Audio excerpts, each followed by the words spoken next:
Pues como quedamos el día de ayer, que fue una mini conferencia, ahora sí tenemos más tiempo y lo dedicamos a contestar preguntas de ustedes. Empezamos con…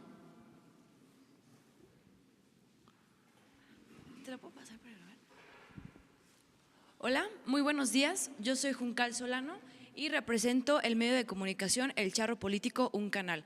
Actualmente soy estudiante de Derecho. Muy buenos días, presidente, y gracias por la palabra. El día de hoy me encuentro aquí para preguntar lo siguiente. Soy estudiante y, señor presidente, considero que es importante saber, los estudiantes estamos preocupados, los que acudimos a universidades públicas, porque sabemos que también existe corrupción. Queremos saber si dentro de estas actividades, dentro de estas acciones que ustedes piensan llevar a cabo, se encuentra contemplado acabar con ese cacicazgo, con esos dueños de las universidades públicas, porque si bien es cierto, se dice que son públicas, la realidad es que sabemos que sí hay personas que se han adueñado y los estudiantes no sabemos qué pasa realmente con esos recursos, a dónde llegan. Un ejemplo claro puedo decir, a veces queremos irnos al extranjero y nos dicen no hay recursos, pero vemos a los rectores de las universidades ganando bien, gastando en publicidad. Entonces, esa sería mi pregunta, si dentro de estas actividades con el objetivo de acabar la corrupción, que yo sé que es el eje principal de este gobierno y de lo cual estoy muy entusiasmada, se encuentra contemplado el hecho de acabar con la corrupción que existe en estas universidades públicas. Un ejemplo también podría decir, hoy en día las universidades públicas se han convertido en un lavadero de dinero. Un ejemplo por citar, acaba de salir una nota en relación a la Universidad de Hidalgo. En la UNAM también se reportan basureros fifís de 19,000 pesos, donde no sabemos realmente ¿por qué se gasta en eso teniendo tantas necesidades los jóvenes? Es todo, señor presidente. Sí, hemos hablado de que tenemos todos que limpiar al país de corrupción y es el gobierno y son los sindicatos, las organizaciones sociales, civiles, empresariales, las universidades, que no haya corrupción y que prevalezca la transparencia.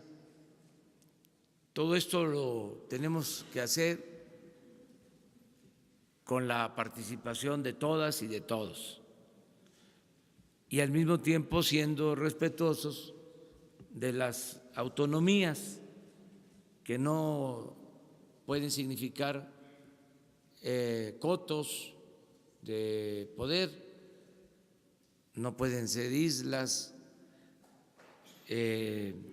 dominadas por caciques, trátese de un sindicato, de una universidad o de cualquier organización gubernamental, aunque sea autónoma, al final de cuentas todos tenemos la obligación de informar.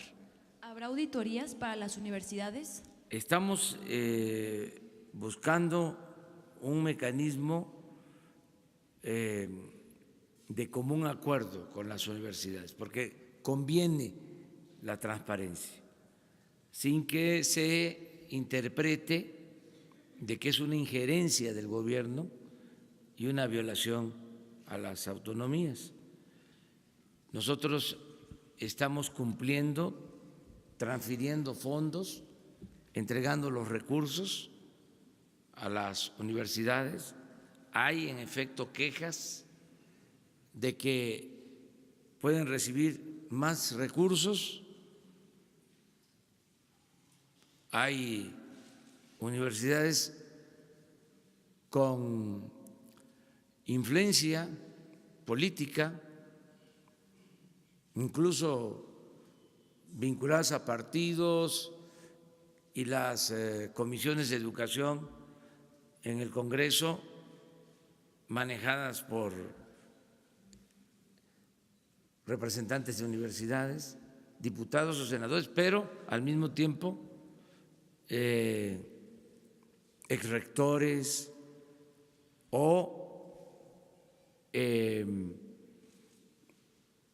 integrantes de grupos que manejan universidades y que tienen mucha capacidad de gestión y obtienen muchos fondos para las universidades, pero la queja es de que ese dinero no se aplica bien.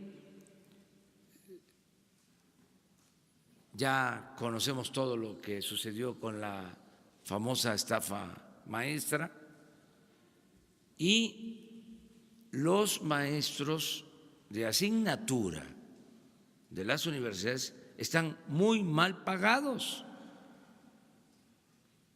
Entonces, pueden tener las universidades más presupuesto, pero se queda arriba. Hay también un sistema piramidal, no hay igualdad, no hay equidad, los de arriba se dan la gran vida y abajo el maestro de asignatura gana muy poco. Ahí les dejo de tarea que se investigue cuánto gana un maestro por hora, un maestro de asignatura en las universidades. Ojalá y haya más equidad y que cuando llegue el presupuesto baje el presupuesto a los maestros y no se quede en los aparatos administrativos. Pero eso es una recomendación respetuosa. Siempre vamos a ser respetuosos de las autonomías, pero todos tenemos derecho a opinar, a dar a conocer nuestros puntos de vista. Hoy, por ejemplo, tratamos en la reunión de seguridad lo que sucede en algunos juzgados del Poder Judicial sin dejar de reconocer la autonomía del Poder Judicial, pero se detienen a presuntos delincuentes y tardan 3 días, 5 días y quedan libres. Y el argumento o la excusa es de que no están bien integradas las averiguaciones, que no se cumplió con el debido proceso y que esto da pie para que un juez deje en libertad a un presunto delincuente, que salen hasta riéndose, hasta festejando, burlándose de la autoridad. Entonces, este asunto lo vamos a tratar transparentándolo. Vamos a hablar, desde luego, con ministros de la Corte, con el presidente de la Corte, de manera muy respetuosa sobre estos casos. Vamos a darles seguimiento y también los vamos a dar a conocer para que los ciudadanos sepan del comportamiento de servidores públicos, porque un juez es un servidor público, un ministerio público lo mismo, el presidente de la República es un servidor público. Todos tenemos que hacernos cargo de nuestros actos, ser responsables de nuestros actos. Entonces, esto se va a ir atendiendo, porque de esta manera vamos limpiando. Si no, todo queda en el anonimato, no se sabe nada. Por eso también fue muy importante el que se considere delito grave el robo de combustible y sobre todo hechos de corrupción. Ya pronto se les va a informar a ustedes cómo van a quedar las reformas constitucionales para convertir en delito grave hechos de corrupción. Ayer lo mencioné, que en enero de 1994 dejaron de ser delitos graves, se reformó el Código Penal para que no se consideraran delitos graves actos de corrupción desde 1994. Por eso es una gran reforma la que se está por terminar de aprobar en las legislaturas. A alguien que cometía un acto de corrupción, le tenían que buscar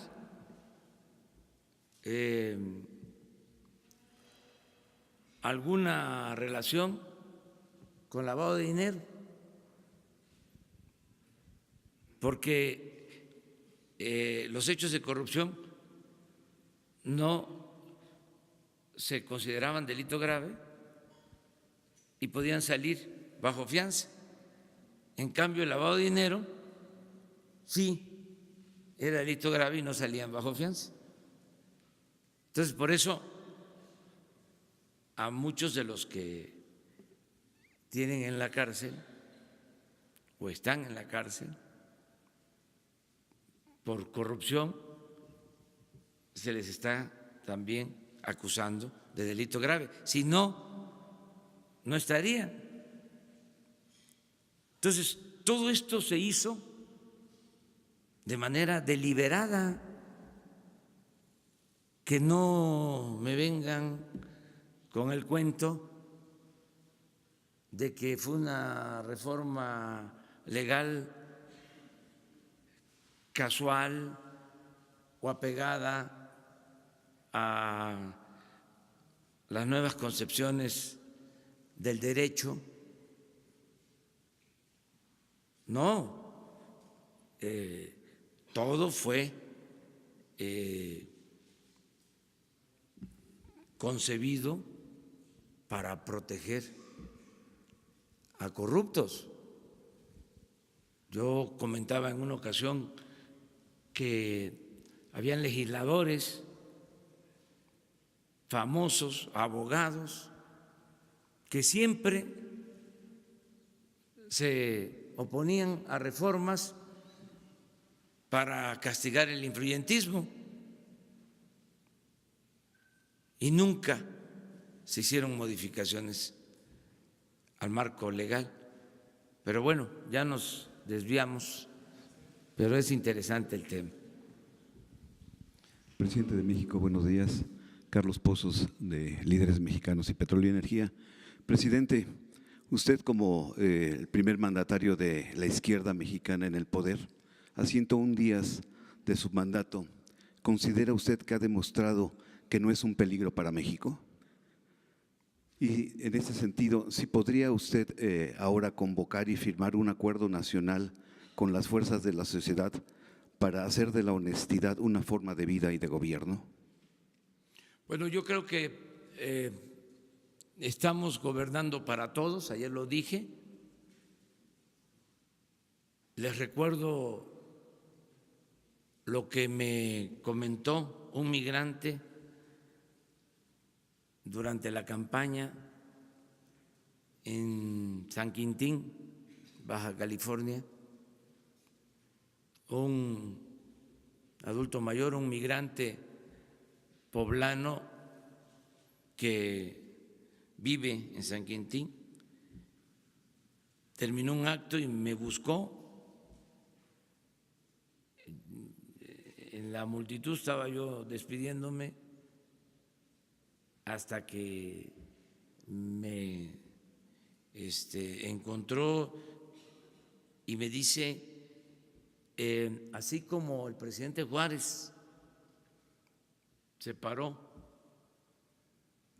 al Estado de la Iglesia, porque a Dios lo que es de Dios y al César lo que es del César, ahora lo que se necesita es separar al poder económico del poder político y que el gobierno represente a todos los mexicanos. Pues esa es la lección que estamos aplicando, que el gobierno no esté al servicio de un grupo, por poderoso que sea, que el gobierno represente a ricos y a pobres, de todas las clases sociales, de todas las religiones, creyentes, no creyentes, de todas las culturas, de todas las preferencias sexuales. Eso es lo que estamos haciendo. Esa es una transformación. Si es esto ser de izquierda, pues me apunto. Pero considero que esa es nuestra responsabilidad y sí convoco a todos los mexicanos. No es la primera vez, es reiterar que debemos todos poner por delante la honestidad como forma de vida y como forma de gobierno. Si todos ayudamos para que se acabe la corrupción, se va a lograr el renacimiento de México. Es la gran reforma. Ayer también mencioné eso.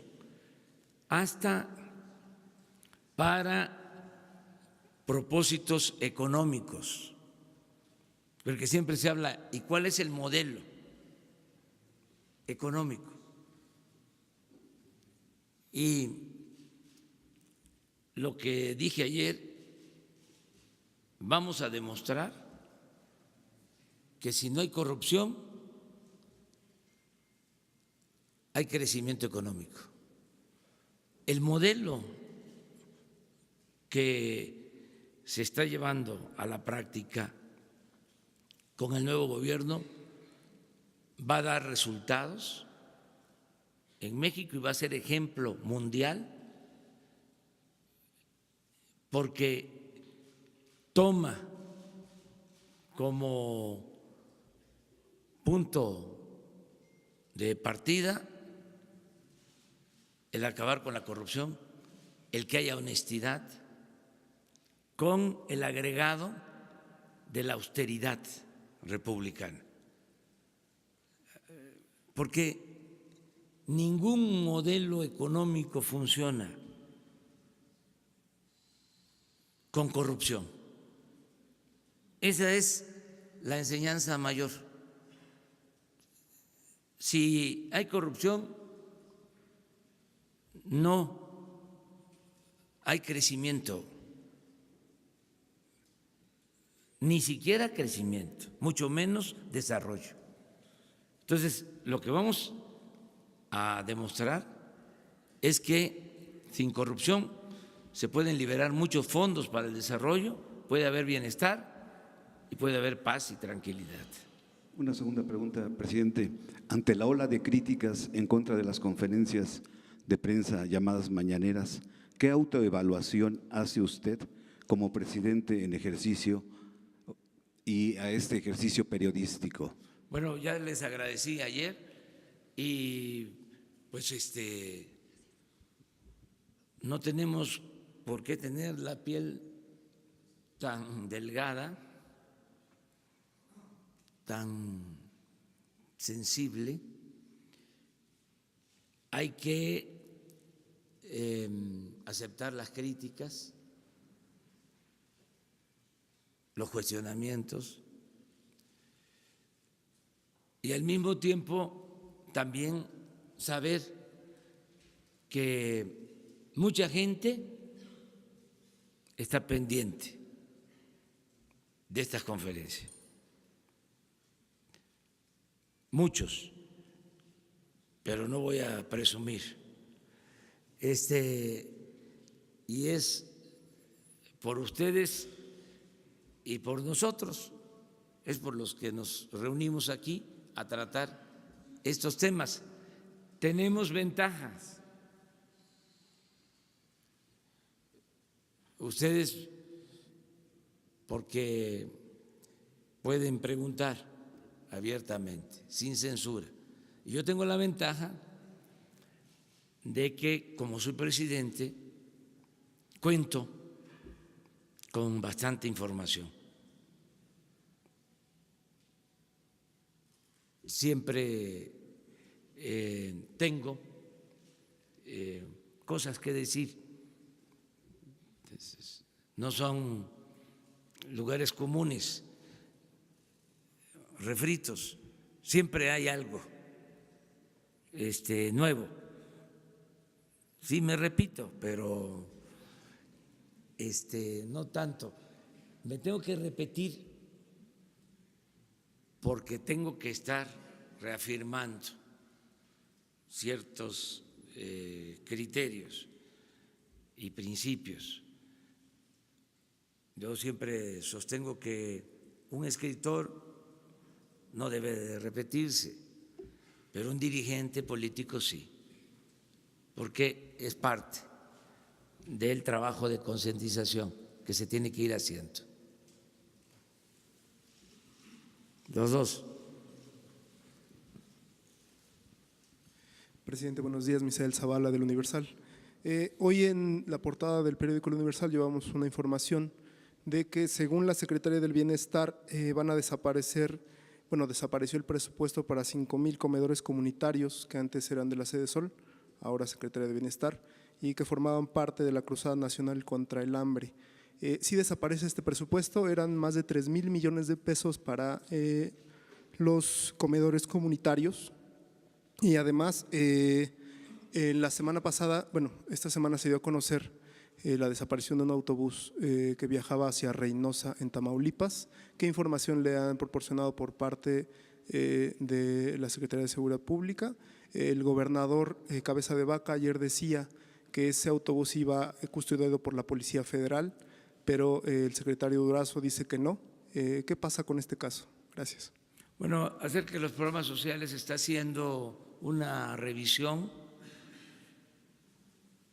Tenemos pendiente el informe que vamos a presentar sobre la corrupción que prevalecía en la Secretaría de Desarrollo Social,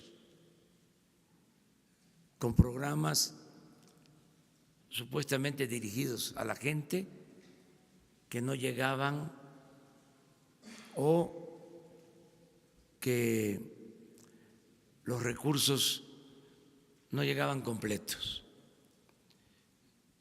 Vamos a informar sobre todo esto. Se está haciendo una revisión. ya no existe la Secretaría de Desarrollo Social ni sus prácticas. Se terminan alrededor de 30 años de estos programas electoreros que solo mediatizaban y que daban pie a la corrupción, utilizando el nombre de gente humilde, de gente pobre. Todo eso se termina. O sea, era primero hasta no sé qué me da pronunciar la palabra porque fueron de las cosas que hicieron también, plagiaron términos, conceptos que se utilizaban en la lucha social, pero primero era solidaridad, luego, no sé, oportunidades, luego progresa, luego prospera, etcétera, etcétera, etcétera. Eso se acaba ya. Tan no funcionaron esos programas que creció la pobreza en el país y sobre todo la desigualdad. Entonces todo eso se termina. Y claro, quienes usufructuaban esos programas, no beneficiarios, sino administradores de esos fondos, no están contentos. Entonces se está haciendo una limpia y vamos a presentarles a ustedes cómo en los últimos tiempos se manipulaban los programas sociales. Porque cuando se habla de estancias infantiles, se habla de personas con discapacidad, comedores, se piensa de que eran programas muy buenos y que ¿cómo van a desaparecer? Pues se va a demostrar de que habían cuando menos irregularidades y desviaciones y no se ayudaba realmente a la gente. Acerca de los migrantes sí tenemos información, estamos indagando este caso. Hoy lo tratamos en la mesa de seguridad, no hay indicios de que haya sido custodiado el camión, no hay información por la Policía Federal y lo que queremos es seguir investigando porque no queremos que se repitan casos lamentables, horrendos como los de San Fernando. Tenemos que cuidar a los migrantes y no dejarlos sin protección. Sí se confirma que eran migrantes, eso sí.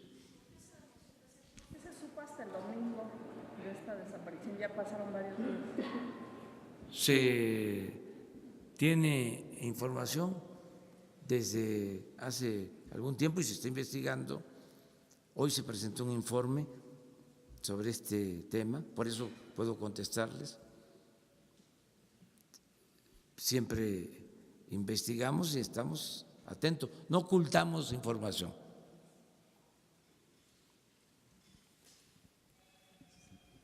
Gracias, presidente. Sobre este tema nada más de Tamaulipas, para precisar, el hecho de no haber hecho público la información sobre el presunto secuestro de los migrantes permitió que siguieran las rutas de los autobuses y eso no puso en riesgo a esos pasajeros y a esos otros migrantes, el hecho de que el gobierno de Tamaulipas no haya informado sobre este caso. No creo. Siento que se está investigando para tener certeza, porque hay hipótesis de que es una forma de introducirse al territorio estadounidense, que no es que desaparezcan, sino que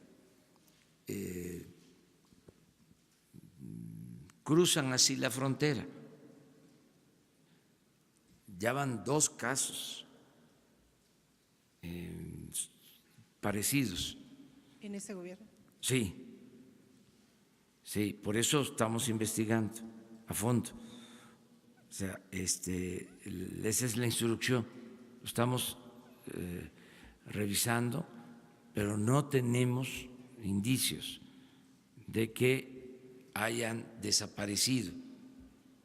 De todas maneras, vamos a seguir con la investigación porque no queremos que sucedan estos hechos tan lamentables de San Fernando. Eso es lo que más nos preocupa. Entonces ya estamos pidiendo información incluso a gobiernos centroamericanos y estamos pidiendo información al gobierno estadounidense. Estamos haciendo la investigación completa.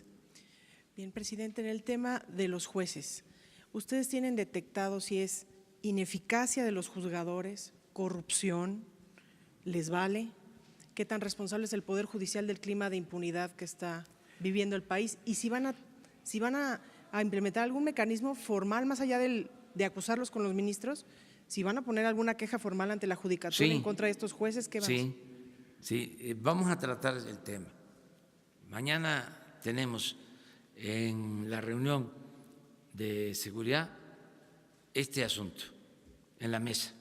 ¿Pero va a haber alguna queja formal en contra de estos jueces? Sí, o sea, vamos a hablar con la Fiscalía General y con el Poder Judicial, en muy buenos términos, con respeto a sus autonomías. Pero ellos comprenden que son temas importantes, porque si nosotros ponemos a disposición de una autoridad, de la Fiscalía, a un presunto delincuente, o la Fiscalía hace lo propio y pone a disposición a un presunto delincuente, a un juzgado, y se le libera, ¿sí? Entonces se tienen que buscar las causas. Si es un problema técnico, De las fiscalías, porque también hay sí, deficiencias. hay que atenderlo. En el caso de la Fiscalía, a ver, ¿cómo está la capacitación de ministerios públicos, de fiscales? ¿Por qué están incompletas o no sólidas las consignaciones? ¿Qué está fallando? Si es un asunto técnico, si es por corrupción, también. Sí. No se pueden ocultar las cosas, ya no es lo mismo, se transparenta todo. ¿Qué es lo que venía sucediendo? Se detenía a alguien y a los 3, 4, 5 días se le liberaba. ¿Y quién lo liberaba? El juez. ¿Y quién es ese juez? Nadie sabía. Nadie sabía sobre qué juez. Y si ese juez ya había en otras ocasiones hecho lo mismo. O sea, jueces a modo, jueces al servicio de la delincuencia. Eso no. O sea, porque si nos callamos, pues nos convertimos en cómplices, pero no es cómplices, ¿cómo que dicen los abogados? Encubridores. Encubridor. Presidente, Encubridor. y por último preguntarle si en estos 100 días de gobierno ya tienen algún avance concreto en las indagatorias sobre la corrupción en el sector salud. Hoy se publica un diagnóstico de la Secretaría de que en el sureste hay un desastre. Veremos a los responsables de este desastre en la cárcel. ¿Tienen ya más detalles sobre el asunto de la corrupción de los medicamentos, en la compra de medicamentos? Sí, pues lo que dimos a conocer. Hoy les vamos a dar a conocer lo de los proveedores y ayúdennos también a investigar, ¿no? O sea, es que imagínense si se compran alrededor de 4,000 millones de dólares, un poco más, de medicinas y de materiales de curación. Y un proveedor vende 1,000 millones de dólares, ¿qué es eso? O sea, es mucho, ¿no?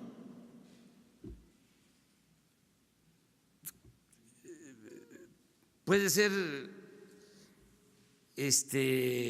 legal, pero es como increíble.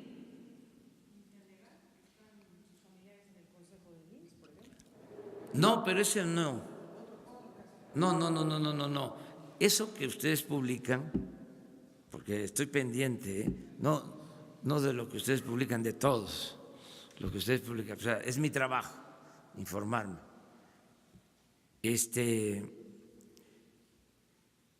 No es pequeño, digo, no deja de ser irregular, pero le estoy hablando de una empresa que vendió el año pasado más de 20,000 millones de pesos.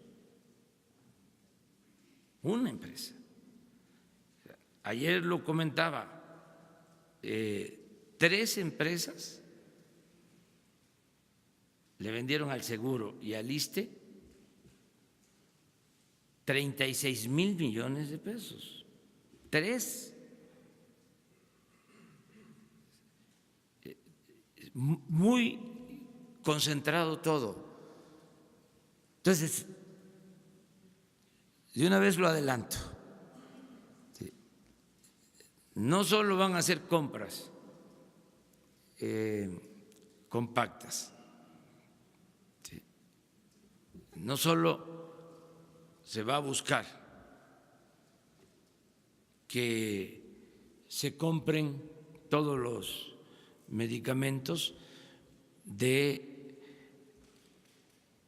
las instituciones de salud del gobierno, compras consolidadas, sino si se necesita, si es necesario, lo estamos analizando, van a ser licitaciones internacionales con supervisión de la ONU. Todo lo que se adquiere.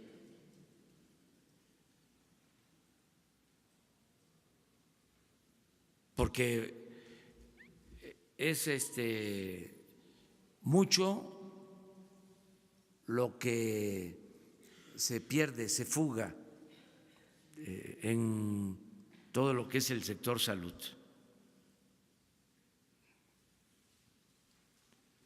¿Sí?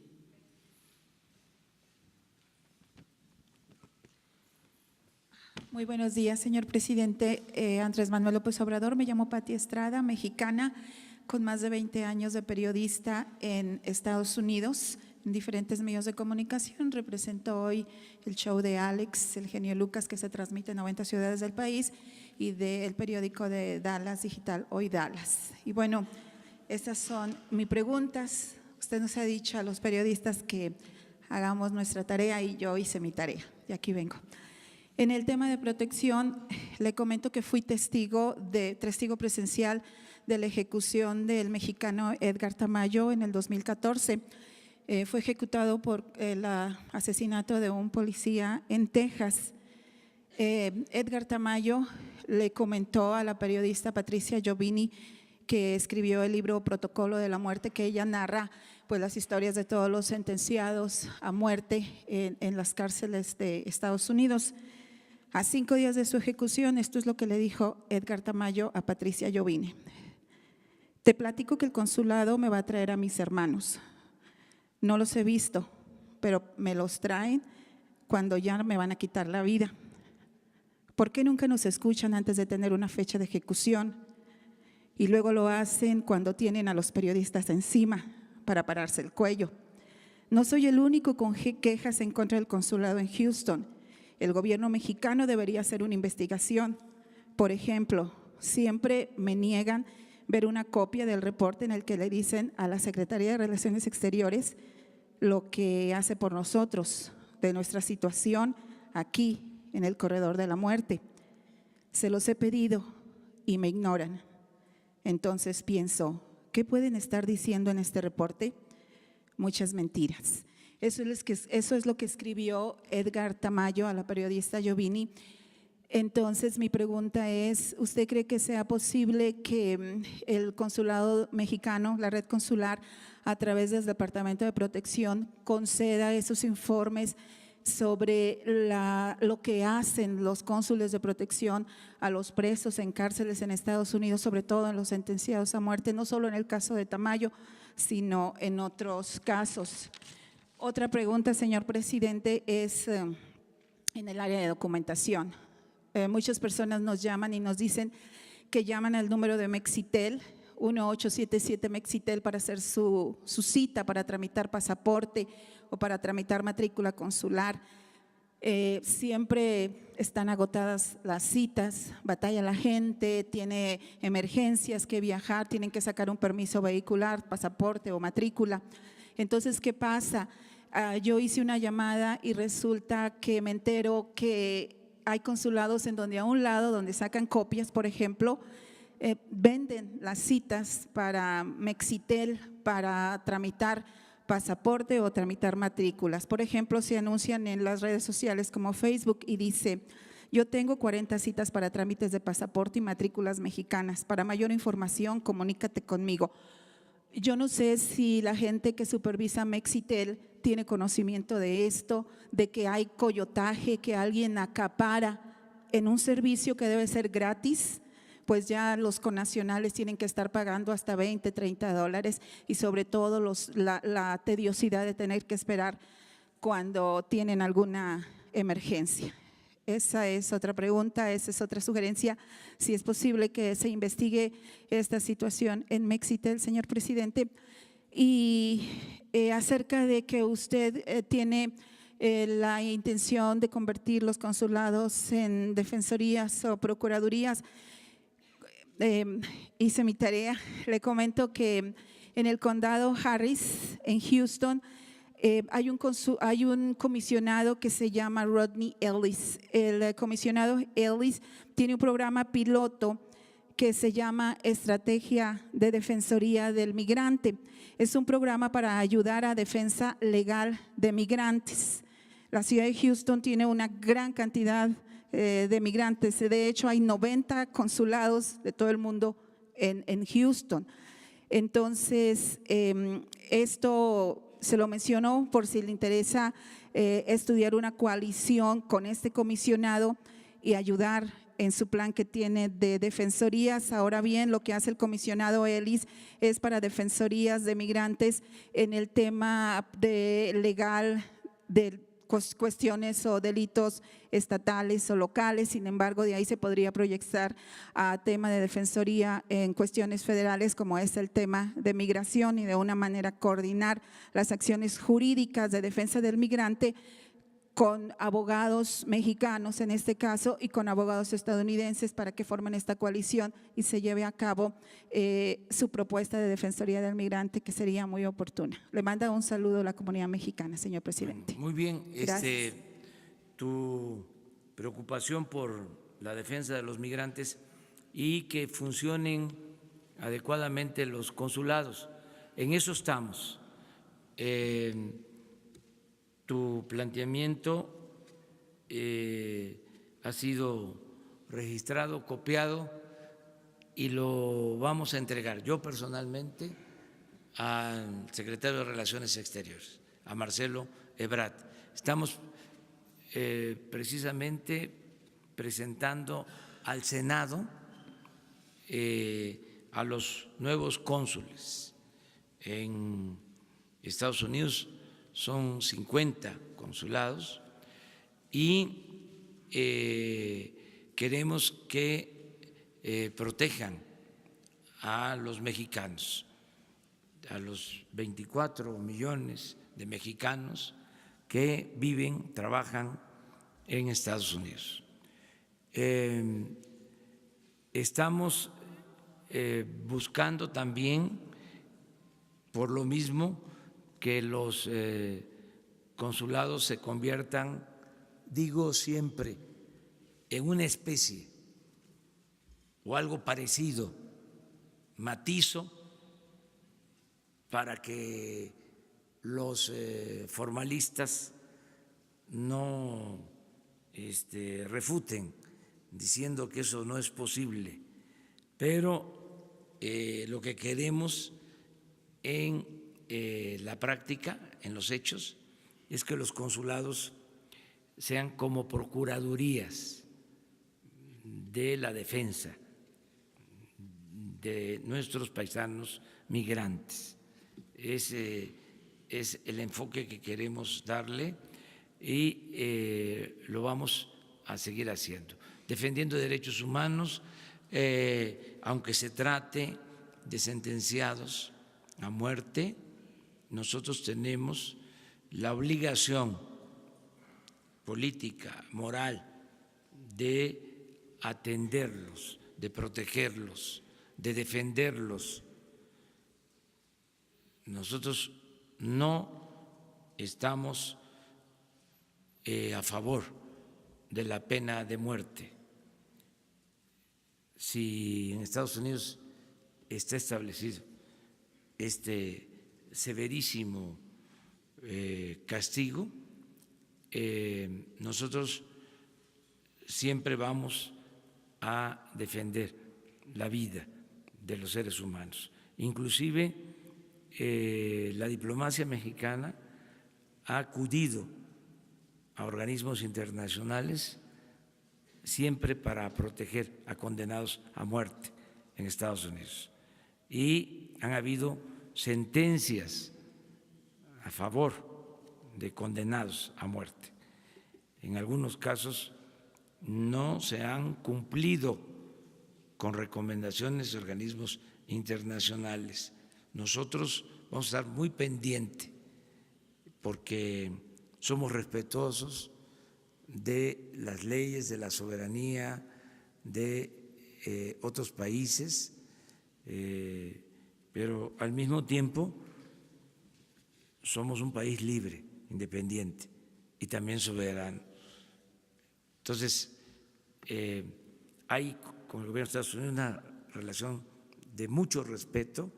Ayer lo dije, no queremos la confrontación, queremos una relación de amistad, pero eso no implica que nos quedemos callados o no defendamos a nuestros paisanos migrantes. Entonces, seguramente aquí con Jesús Ramírez te tomamos todos los datos y te van a buscar de parte de la Secretaría de Relaciones Exteriores, y nos importan mucho los comentarios y las aportaciones.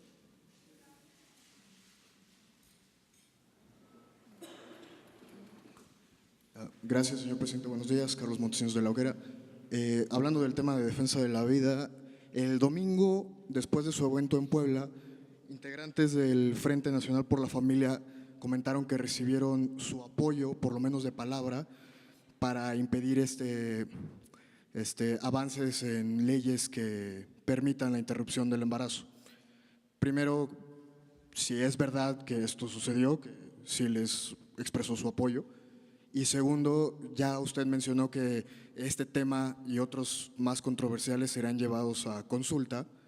Entonces, primero saber si, como ocurrió con el aeropuerto o como ocurrió con la termoeléctrica, usted también expresará su opinión antes de la consulta, de acuerdo a lo que ocurre.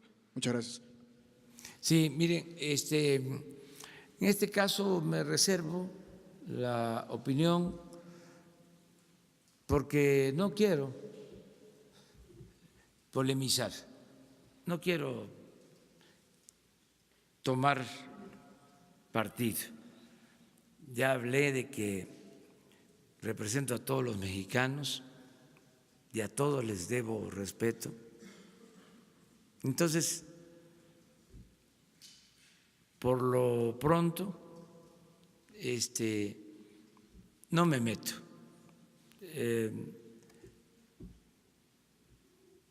Soy también dueño de mi silencio.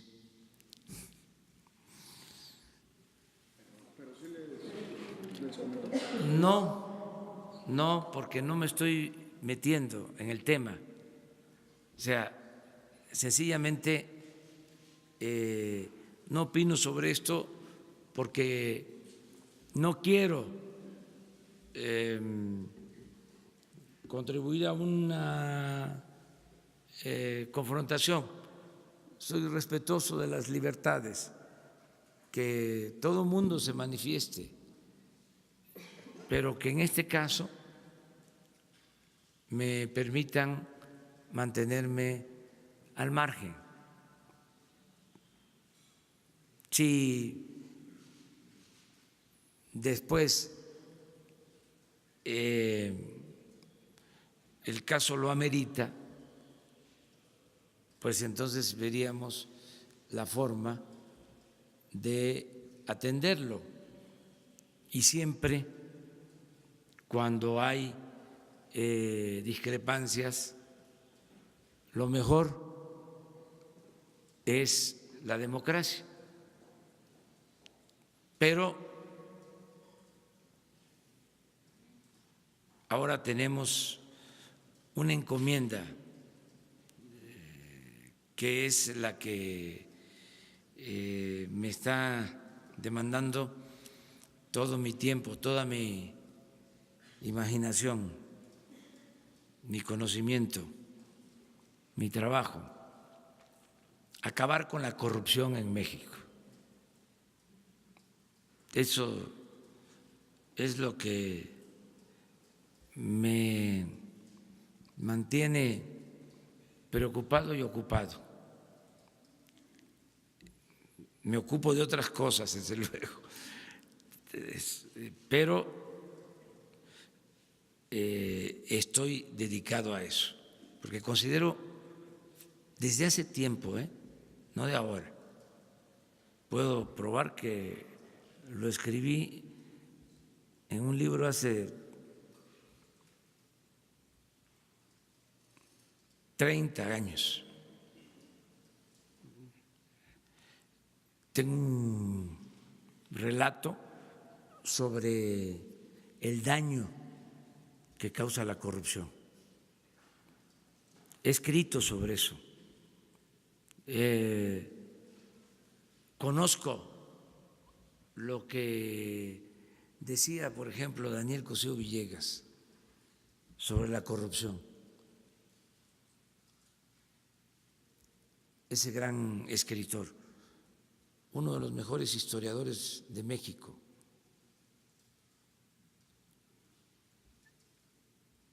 Decía, nada ha dañado más la vida pública de México que la corrupción política.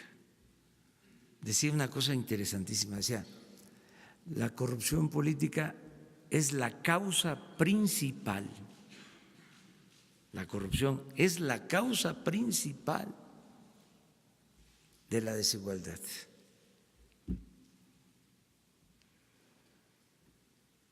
Y soy creyente de eso. Y ahora que la gente me dio su apoyo para estar aquí, he reafirmado esa convicción. Nada ha dañado más a México que la deshonestidad de los gobernantes.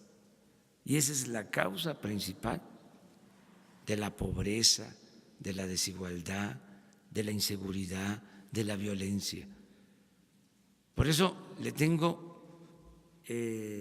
toda la confianza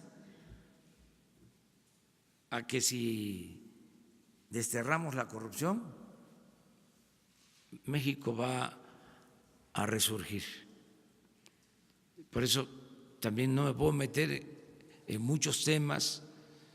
O sea, este es un tema para mí central, básico.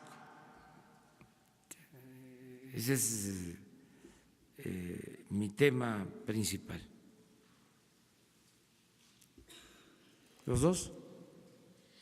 Gracias, presidente. Dos preguntas. Por un lado, el subsecretario de Hacienda, Arturo Herrera, declaró al diario Financial Times que se va a retrasar la construcción de la refinería de Dos Bocas porque los 2.500 millones de dólares que se iban a destinar, se van a destinar más bien a Pemex para levantar la producción. Preguntarle si esto es verdad, si se va a destinar este dinero a Pemex y qué otras medidas se tomarían para fortalecer a Petróleos Mexicanos. Y nada más en el caso de Tamaulipas, estas 22 personas que dice usted eran migrantes, no entiendo, se bajaron del camión, cruzaron la frontera, ese es el modo que usted tiene registrado, que ustedes tienen registrado, porque leí un testimonio del chofer supuestamente que más bien se les habían cerrado el paso y 2 camionetas se los habían llevado. Entonces nada más para aclarar este tema. Gracias. Esto último es cierto, que así se dieron las cosas, según el informe que nosotros tenemos, pero que a partir de ahí ya no se supo más. No es que se bajaron del autobús y se fueron a cruzar la frontera, no, los detuvieron. Pero se los llevaron y así cruzaron para Estados Unidos. No se sabe ya más de eso y solo hay el testimonio del chofer, solamente. No, y tampoco de la Policía Federal ni nada por el estilo. Para aclararlo más sobre lo que tenemos, para hacerles el relato, le voy a pedir hoy al secretario de Seguridad que tenga una conferencia con ustedes sobre este tema, si les parece. Y lo otro, ayer hablé de que la inversión en Pemex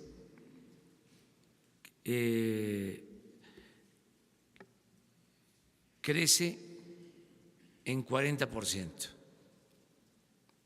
con relación a lo que se invirtió el año pasado, 40% más.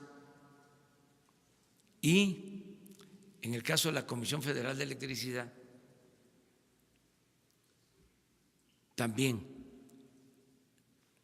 aumenta la inversión pública en 60%. Pero adicionalmente, y eso no lo dije, se cuentan con 50,000 millones de pesos para la refinería. aparte de lo de Pemex. Entonces, sí tenemos presupuesto. Y es muy probable que se haga el anuncio sobre la licitación el 18 de marzo.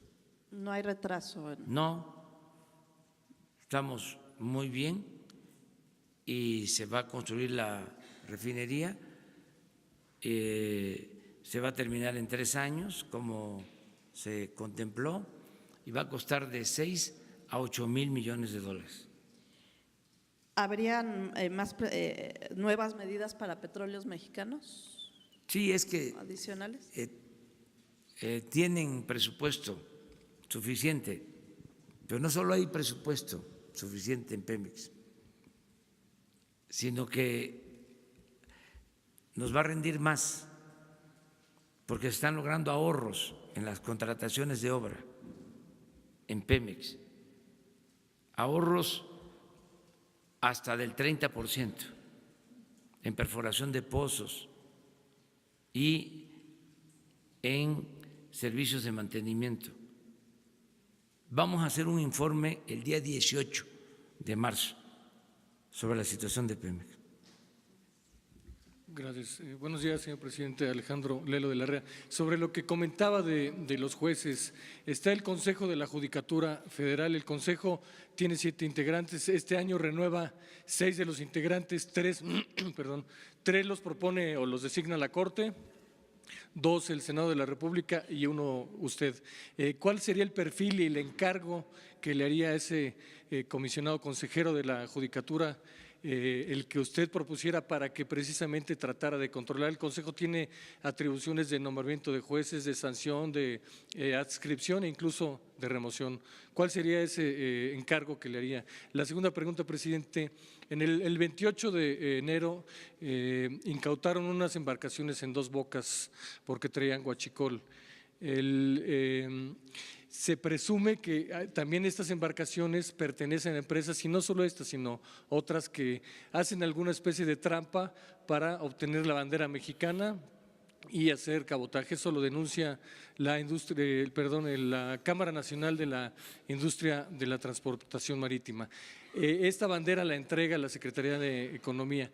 ¿Qué haría usted para tratar de evitar que se haga esta trampa de que presuntamente empresas extranjeras utilicen a empresas que conforman México para librar este impedimento legal? Y ya nada más, si nos pudiera adelantar, sé que vienen 50 nombres por parte de inteligencia financiera de empresas, funcionarios, exfuncionarios y políticos vinculados a esta red de venta de medicamentos. ¿Nos podría adelantar algo? Gracias, presidente. Bueno, creo que el Consejo de la Judicatura es como el poder judicial del Poder Judicial. Es la instancia encargada de que no haya corrupción al interior del Poder Judicial. Si este Consejo funciona bien, se va a avanzar bastante. Todo esto lo digo con todo el respeto al Poder Judicial. Creo también que el presidente de la Suprema Corte de Justicia es una gente recta, que va a hacer todo por limpiar el Poder Judicial. Le tengo confianza. De modo que sí se va a avanzar. Lo que sucede muchas veces es de que se puede limpiar una institución, un gobierno, un poder de arriba para abajo, ¿sí?, o de abajo hacia arriba.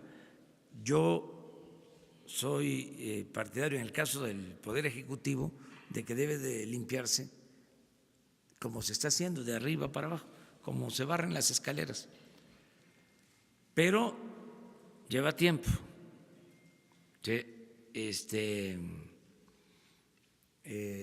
Limpiar la mugre lleva tiempo.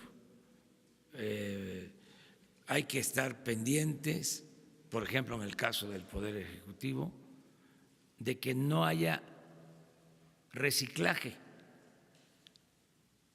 Ayer me denunciaban que gente con malos antecedentes del gobierno, que estaban en una secretaría, pasaron a otra, como si nada. Entonces, todo esto pues lleva tiempo, ir viendo quién es quién. Y ustedes nos han ayudado y nos van a seguir ayudando. Pues lo mismo en el Poder Judicial. O sea, se puede dar tiempo para que en 6 años haya una renovación en la Corte, en el Consejo de la Judicatura, pero ¿y los juzgados? ¿Sí? ¿Qué pasa con magistrados? ¿Qué pasa con jueces? O sea, es todo un proceso. Ahora, hay que iniciarlo y considero que lo mejor es no tolerar que no haya impunidad, que haya transparencia de verdad, no el Instituto de la Transparencia, bueno, también, sino el que haya denuncia pública en medios de comunicación, en las redes sociales. Eso ayuda mucho. Que no se tolere, coloquialmente lo voy a decir, que todo el que sea corrupto sea lampareado.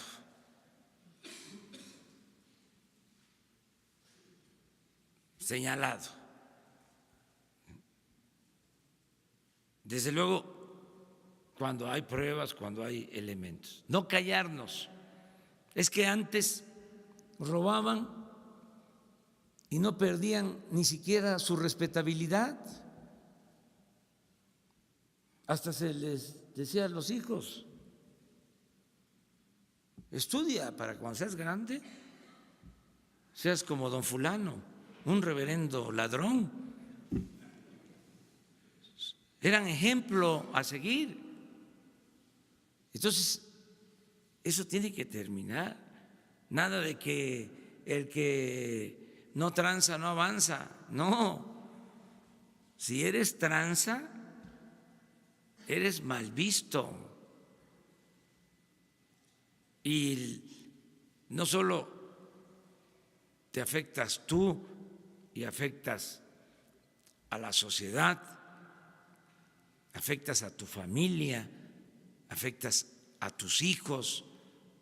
¿Qué culpa tienen tus hijos de que tú seas un corrupto y que por tu actitud irresponsable tus hijos en la escuela sean señalados de que tienen un papá político corrupto?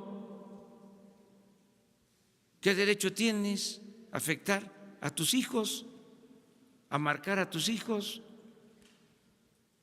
Entonces, esta es una buena campaña, lo que comentaba el compañero,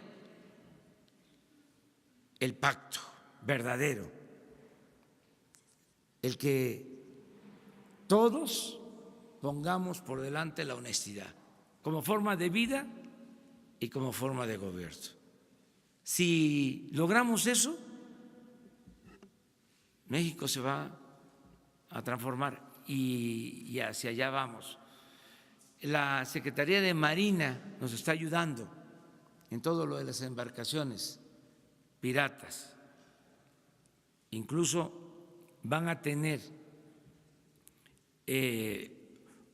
una instalación de vigilancia precisamente en Dos Bocas, Paraíso, Tabasco.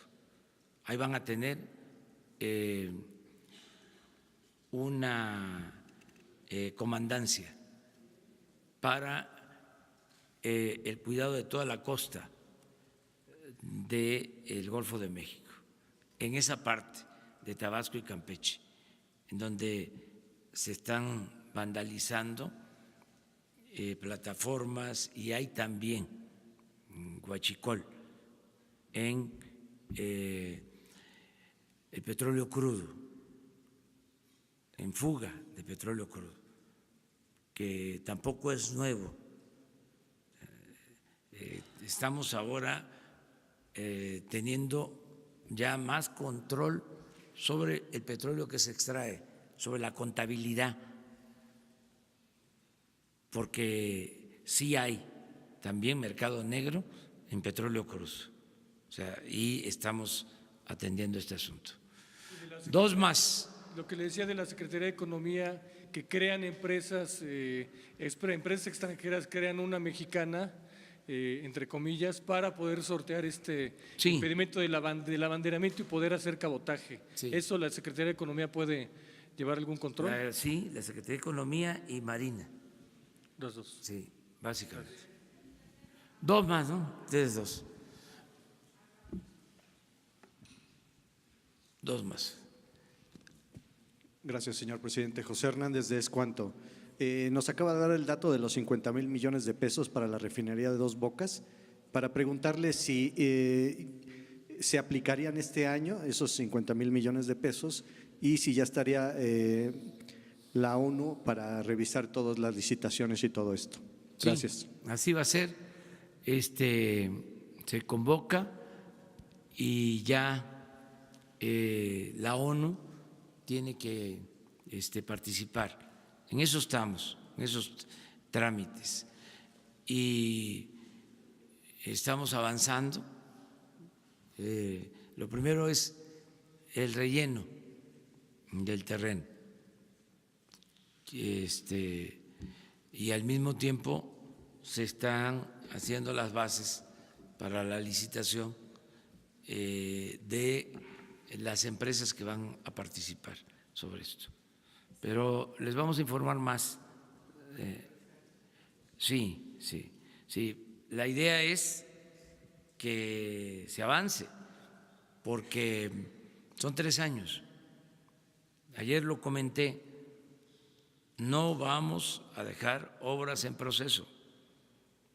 Además, urge que tengamos capacidad para procesar petróleo crudo, para hacer gasolinas. Bueno, ahorita tenemos que hacer las dos cosas al mismo tiempo. Sacar el petróleo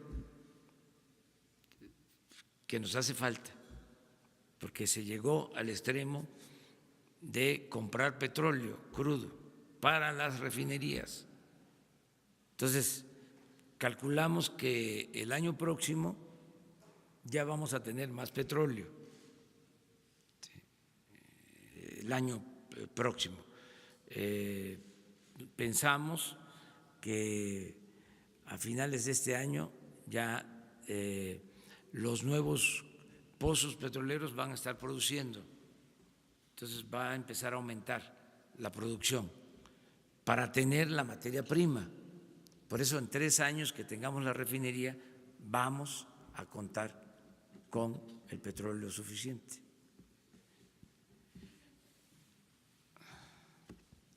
Buenos días, presidente. Noemí Gutiérrez, de Efecto TV.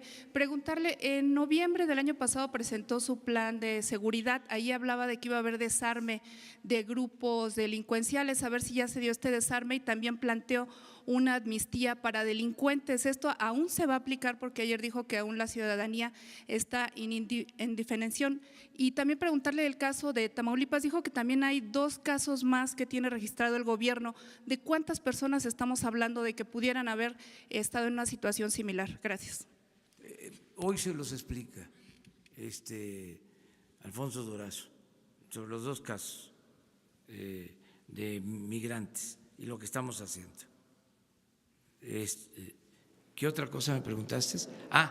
Sobre lo de la Guardia. Es un proceso, miren. Primero,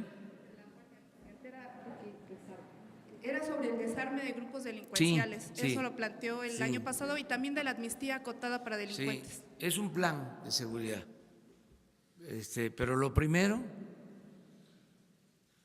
es todo lo que tiene que ver con el empleo y el bienestar. El 80%, para mencionarlo en términos cuantitativos, de nuestra estrategia de seguridad pública se basa en la prevención, es decir, en mejorar las condiciones de vida y de trabajo del pueblo, en que se rescate al campo, que haya empleo, que haya bienestar, que se atienda a los jóvenes. Eso es lo más importante para garantizar la seguridad pública. Esa es la base. Y esa es también la gran diferencia con relación a la estrategia de los otros gobiernos. Sí, se los puedo explicar de manera muy sencilla. Es quitarles a los delincuentes la posibilidad de enganchar jóvenes.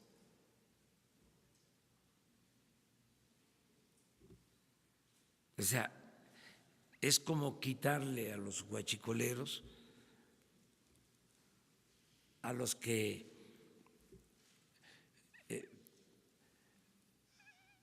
extraen en tomas clandestinas combustible por necesidad. Espérenme. Eso primero. O sea, la paz y la tranquilidad son frutos de la justicia. Esa es la concepción. Muchos dicen, sí, pero ¿qué se va a hacer? O sea, porque siempre se piensa, o es lo que nos metieron en la cabeza, de que la seguridad son policías, son soldados, son cárceles, son leyes severas, amenazas de mano dura. No, si el ser humano, lo dije ayer y lo repito, no es malo por naturaleza, son las circunstancias las que llevan a muchos a tomar el camino de las conductas antisociales. Entonces, ¿qué es lo que hay que hacer primero? Pues crear nuevas condiciones de justicia. Yo no podría estar ordenando ninguna acción policíaca, ningún operativo de uso de fuerza, si no estuviese yo atendiendo las demandas sociales. Eso sería una gran injusticia. Eso no es hacer un buen gobierno. Eso es inhumano. Eso es autoritarismo. Imagínense estos que permitían la corrupción, abandonaron al pueblo y encima de eso el uso de la fuerza. ¿Cómo se va a masacrar a jóvenes que nunca tuvieron posibilidad de ser atendidos, nunca hubo oportunidad para que estudiaran, para que tuviesen trabajo, y ya cuando toman el camino de las conductas antisociales se les masacra? Eso no. Ese es el cambio. Bueno, 80% eso. El resto, sí, pues tener presencia, porque ayer hablaba, no había de parte del gobierno federal protección al ciudadano, porque se contaba con 10,000 elementos. El Ejército y la Marina que decían, están en la calle y están haciendo funciones, tareas de seguridad pública. No, estaban realmente dedicados a operativos para combatir el narcotráfico, no en labores de seguridad pública de manera estricta. Entonces, ¿qué se logró con lo de la Guardia?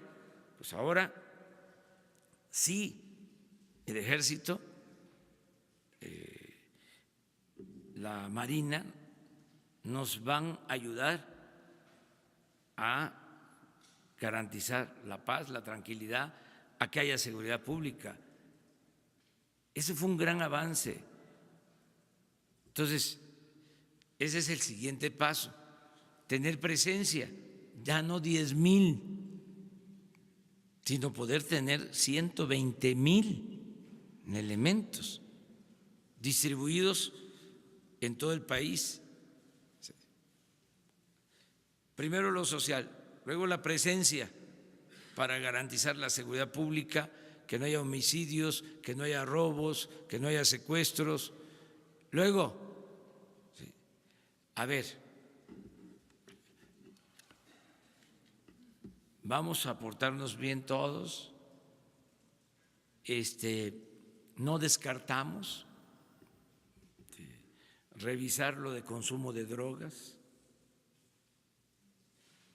Antes de eso, porque no tarda, ya me urge iniciar la campaña de orientación a los jóvenes.